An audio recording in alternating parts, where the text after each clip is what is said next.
दोस्तों, सोचिए, रात के 2 बजे आप अकेले एक खाली सबवे स्टेशन पर खड़े हैं। चारों तरफ सन्नाटा पसरा है, सिर्फ टिमटिमाती लाइटें और दूर कहीं ट्रेन की हल्की गड़गड़ाहट। आपके कानों में ठंडी हवा की सनसनाहट गूंज रही है। तभी अचानक सुरंग से एक बच्चे की चीख सुनाई देती है, बचाओ मुझे। तो आप क्या करेंगे? उस बच्ची को बचाएंगे या फिर पतली गली से अपना रास्ता नापेंगे? कुछ ऐसी ही डरावनी और खौफनाक कहानी आज हम आपके लिए लेकर आए हैं। उस रात हाई स्ट्रीट स्टेशन पर जो हुआ, उसका राज जानने के लिए ये वीडियो आखिर तक देखिए और ऐसे डरावने रहस्यों के लिए अभी सब्सक्राइब कर लीजिए। बेल आइकन जरूर दबाएं ताकि हर नया रहस्य सीधे आपके पास आए।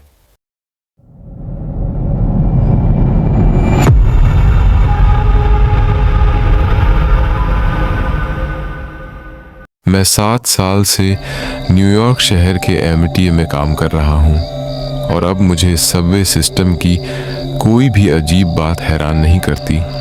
यह जगह अपने आप में एक अलग दुनिया है, गंदी, शोर भरी और कभी कभी ऐसी कि रोंगटे खड़े हो जाएं। जब दोस्त या परिवार वाले पूछते हैं कि क्या मेरे पास कोई अजीब कहानी है, तो मैं हंसकर टाल देता हूँ। लेकिन एक घटना ऐसी है जो आज भी मेरे दिमाग में ताज़ा है, जैसे कल की बात हो।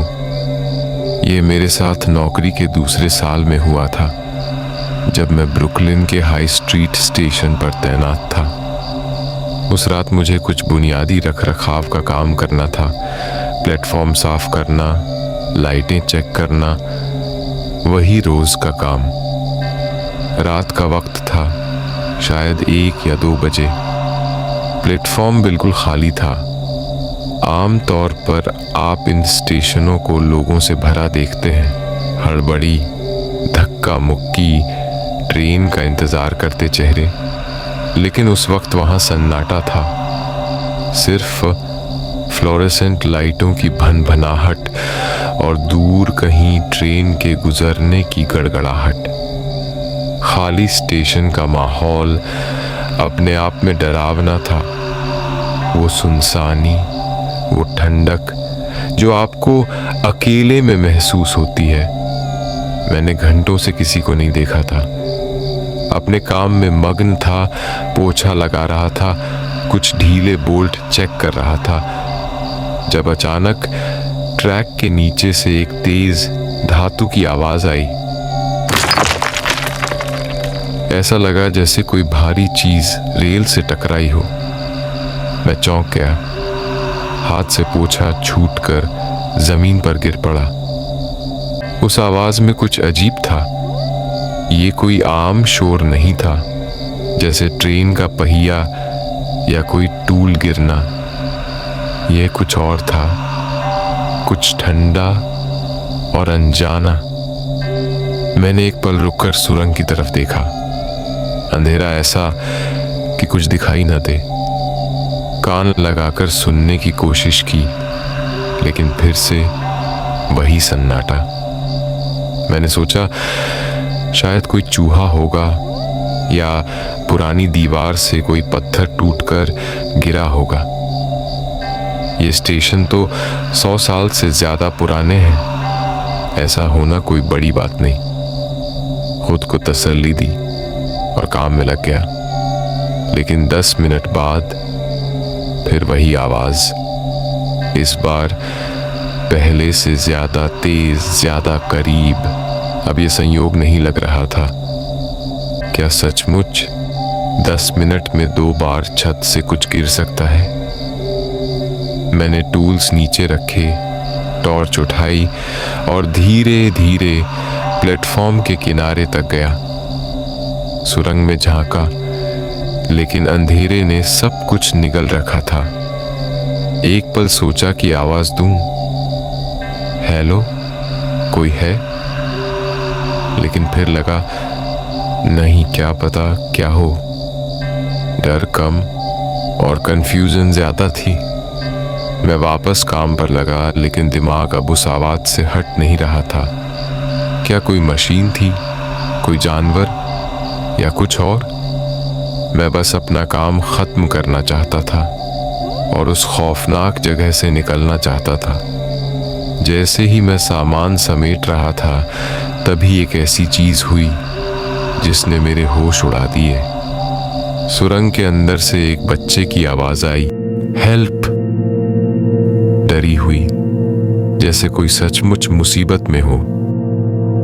मैं ठिठक गया, टॉर्च हाथ में थामे प्लेटफॉर्म के किनारे तक गया। दिल तेजी से धड़क रहा था। एक बच्चा यहाँ, इस वक्त? मैंने एक सेकंड सोचा, फिर फैसला किया कि इसे नजरअंदाज नहीं कर सकता। ट्रैक की ओर जाने वाली सीढ़ियों से नीचे उतरा। अंधेरा घना था, टॉर्च की रोशनी बस कुछ फीट तक ही जा रही थी। हेलो, तुम ठीक हो? मैंने चिल्लाकर पूछा। कोई जवाब नहीं। सन्नाटा और गहरा हो गया। फिर वही आवाज, हेल्प। इस बार थोड़ी दूर से। मैंने फिर चिल्लाया, मुझे सुन सकते हो? एक छोटा सा ठहराव, फिर जवाब आया, हाँ। आवाज कांप रही थी। तुम कहाँ हो? मैंने पूछा। थोड़ी खामोशी के बाद उसने कहा, आपके सामने। बस चलते रहे। मेरे पैरों तले जमीन खिसक गई। यहाँ कोई बच्चा कैसे हो सकता है? लेकिन उसकी आवाज में कुछ ऐसा था कि मैं रुक नहीं सका। मैं धीरे धीरे आगे बढ़ा, टॉर्च की रोशनी इधर उधर घुमाते हुए। तुम्हें क्या हुआ? मैंने फिर पूछा। एक और ठहराव, फिर वही जवाब, बस चलते रहे। अब कुछ गड़बड़ लग रहा था। ये जवाब सामान्य नहीं थे। मेरी आंखें अंधेरे में ढल चुकी थीं। टॉर्च की रोशनी में ट्रैक के आगे एक छोटी सी आकृति दिखी, जैसे कोई बच्चा खड़ा हो। लेकिन तभी कुछ और दिखा। उस आकृति के पीछे एक और छाया, लंबी पतली, किसी बड़े इंसान की। मेरा दिल जोर से धड़का और मैं चीख पड़ा, ये क्या था? बिना सोचे मैं पीछे मुड़ा और तेजी से प्लेटफॉर्म की ओर भागा। पीछे से बच्चे की आवाज आई, रुकें, आप कहाँ जा रहे हैं? लेकिन मैं रुकने वाला नहीं था। सीढ़ियां चढ़ी, प्लेटफॉर्म पर पहुंचा और जैसे ही फोन का सिग्नल मिला, पुलिस को कॉल कर दी। सांस फूल रही थी, लेकिन मैंने सब कुछ बताया। आवाजें, बच्चा, वो दूसरी छाया। पुलिस कुछ ही मिनटों में आ गई। पूरा प्लेटफॉर्म भर गया। टॉर्चें, रेडियो की आवाजें, अफसरों के जूते की चाप। मैं वहीं खड़ा रहा, देखता रहा। करीब 20 मिनट बाद एक अफसर सुरंग से बाहर आया, हाथ में एक छोटा सा जूता लिए, बच्चे का जूता। उसने कहा कि ये शायद किसी संघर्ष का निशान हो सकता है। पुलिस ने घंटों तलाशी ली, मिसिंग बच्चों के रिकॉर्ड खंगाले, लेकिन कुछ नहीं मिला। आखिर में कहा गया कि जो भी था शायद सुरंगों में कहीं गायब हो गया। मुझे कॉल करने का वादा किया गया, लेकिन आज तक कोई खबर नहीं आई। मैं आज भी उस रात को समझ नहीं पाया। मेरे दिमाग में बस एक थ्योरी है, शायद कोई सनकी था जिसने बच्चे का इस्तेमाल मुझे फंसाने के लिए किया, या शायद वो उसका अपना बच्चा था जिसे वो कुछ भयानक काम के लिए तैयार कर रहा था। जो भी हो, उस बच्चे की आवाज मेरे कानों में आज भी गूंजती है, और वो जूता, वो मेरे लिए एक सवाल बनकर रह गया जिसका जवाब शायद कभी न मिले।